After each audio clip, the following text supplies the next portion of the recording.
છેલ્લા ઘણા સમયથી ભારતીય જનતા પાર્ટીના મંત્રી ભીખુસિંહ પરમાર છે તેમનો દીકરો ચર્ચાનો વિષય રહ્યો છે, કારણ કે તેમના દીકરાએ દિન દહાડે એક સામાન્ય વ્યક્તિને માર માર્યો હતો અને તે બાદ પોલીસ દ્વારા જે તે સમયે તેમની ફરિયાદ લેવામાં નહોતી આવી, પરંતુ અત્યારે હાલ એક અપડેટ મળી રહી છે, જે પ્રમાણે ગઈકાલે પોલીસ દ્વારા ફરિયાદ તો લેવામાં આવી, પરંતુ હવે આ ફરિયાદ ઉપર કોઈ કામગીરી કરવામાં આવશે કે કેમ તેવા પણ અનેક સવાલો ઊભા થઈ રહ્યા છે। જો કે આ જ વિષયને લઈને ભારતીય જનતા પાર્ટીના ધારાસભ્યોનું સૌથી મોટું નિવેદન સામે આવ્યું છે। આજે આ દરેક વિષયને લઈને જ વાત કરીશું। નમસ્કાર, હું હંસિની અને તમે જોઈ રહ્યા છો નિર્ભય ન્યૂઝ। અત્યાર સુધી આમ પણ ગુજરાતમાં એવું ચાલતું આવ્યું છે કે જો તમે ભારતીય જનતા પાર્ટીના નેતાઓ સાથે, કાર્યકર્તાઓ સાથે અથવા તો પછી ભારતીય જનતા પાર્ટીમાં કોઈ સારો હોદ્દો ધરાવતા હશો તો તમારા વિરુદ્ધ કોઈ જ કાર્યવાહી કરવામાં નહીં આવે, અને એને લઈને આપણે અત્યાર સુધી અનેક એવા કિસ્સાઓ જોતા જ આવ્યા છે, પરંતુ હવે આ કિસ્સામાં કંઈક નવું થયું હોય એવું લાગી રહ્યું છે। જે તે સમયે ભીખુસિંહ મંત્રી છે તેમના જ પુત્ર દ્વારા દિન દહાડે એક સામાન્ય વ્યક્તિને મારવામાં આવ્યો હતો। તે બાદ ઘણા બધા દિવસો વીતી ગયા, તેમ છતાં પણ પોલીસ દ્વારા ફરિયાદ લેવામાં નથી આવી, પરંતુ અત્યારે હાલ લોકચર્ચામાં એવું પણ આવી રહ્યું છે કે પોલીસ ઉપર પ્રેશર બન્યું અથવા તો પછી ઉપરથી કોઈક તેમને વહેતી વાતો પહોંચી, એટલા માટે થઈને પોલીસ દ્વારા લગભગ 6 લોકોના વિરુદ્ધ ફરિયાદ કરવામાં આવી છે। હવે આ જ વિષયને લઈને જે અમરેલીના ધારાસભ્ય છે મહેશ કસવાલા તે પણ મેદાન આવ્યા છે, અને તેમના દ્વારા આ મંત્રીના પુત્રનો બચાવ કરવામાં ક્યાંક આવતો હોય એવું પણ લાગી રહ્યું છે। સૌથી પહેલા તો એમને સાંભળીએ કે તે આ વિષયને લઈને શું કહી રહ્યા છે।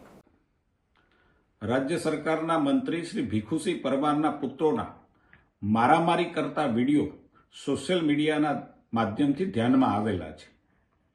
જે પ્રકારે વિડીયોમાં જોઈ રહ્યા છે એ પ્રકારે ભીખુસિંહ પરમારના પુત્રોને ક્યાંક કેટલાક અસામાજિક તત્વો દ્વારા મારવામાં આવેલો અને એનો પ્રતિકાર એમના પુત્રએ કરેલો છે, પરંતુ બંને પક્ષોએ ક્યાંય સમાધાન થયું હોય કોઈ પણ વ્યક્તિએ ન પોલીસનો એપ્રોચ કર્યો કે ન કોઈ ફરિયાદ નોંધી।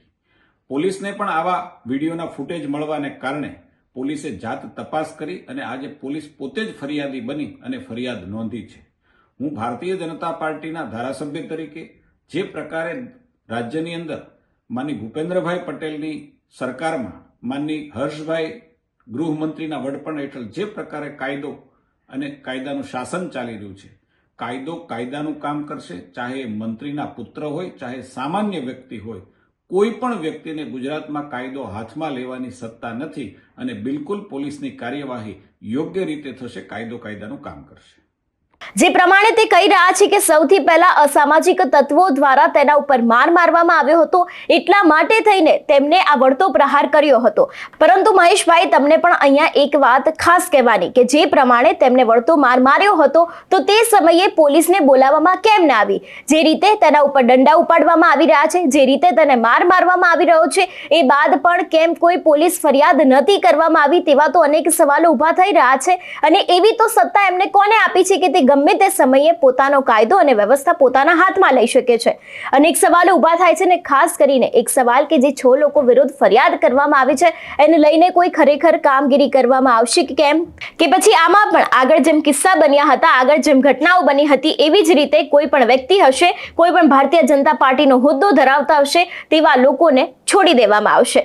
અનેક સવાલો ઊભા થાય છે। જો કે હવે આગામી દિવસોમાં જોવાનું રહેશે કે પોલીસ દ્વારા આના ઉપર કોઈ કાર્યવાહી કરવામાં આવશે કે કેમ। તમારું શું માનવું છે આ વિષયને લઈને અમને કમેન્ટ કરીને ચોક્કસથી જણાવજો। તેની સાથે જ અમારી ચેનલ નિર્ભય ન્યૂઝને લાઇક, શેર અને સબસ્ક્રાઇબ કરવાનું ભૂલશો નહીં। નમસ્કાર।